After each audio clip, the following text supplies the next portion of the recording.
Assalomu alaykum Nurbek, yaxshimiz, ahli guruh. Ana bu yagimiz, ana bu tarvuzlarimiz. Qani saling bolalar. Ana bu yagimiz solish jarayoni ana shunday. Ana har bir chuqura bir lopatchina.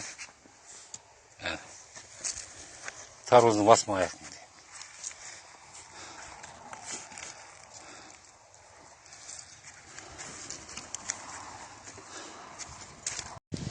Nurbek bu umumiy dala maydonimiz 1 gektar.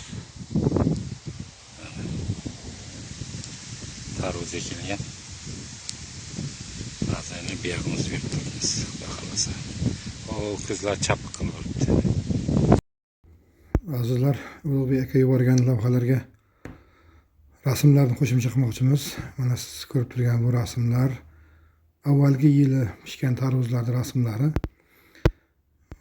Ya'ni Ulug'bek aka bizga 2022-yildan buyon kimyoviy o'g'it va zaharlar ishlatmasdan tabiiy toza tarvuzlar yetishtirib beradilar va bizda guruhimizda juda ko'p e'tirof etilgan mahsulotlarimizdan biri sanaladi.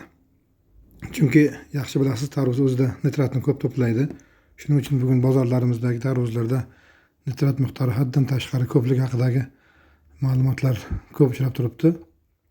Shuning uchun bo'lsa kerak, Ulug'bek aka yetishtirib bergan tabiiy toza tarvuzlarni iste'mol qilib ko'rganlar farqini darrov sezishyapti, e'tirof etishadi va sevib iste'mol qilishadi. Xudo xolisa bu yil ham xuddi shunday chiroyli, tabiiy toza mahsulotlar yetib keladi degan umiddamiz. Duolaringizdan umidvormiz. E'tiborlaringiz uchun rahmat.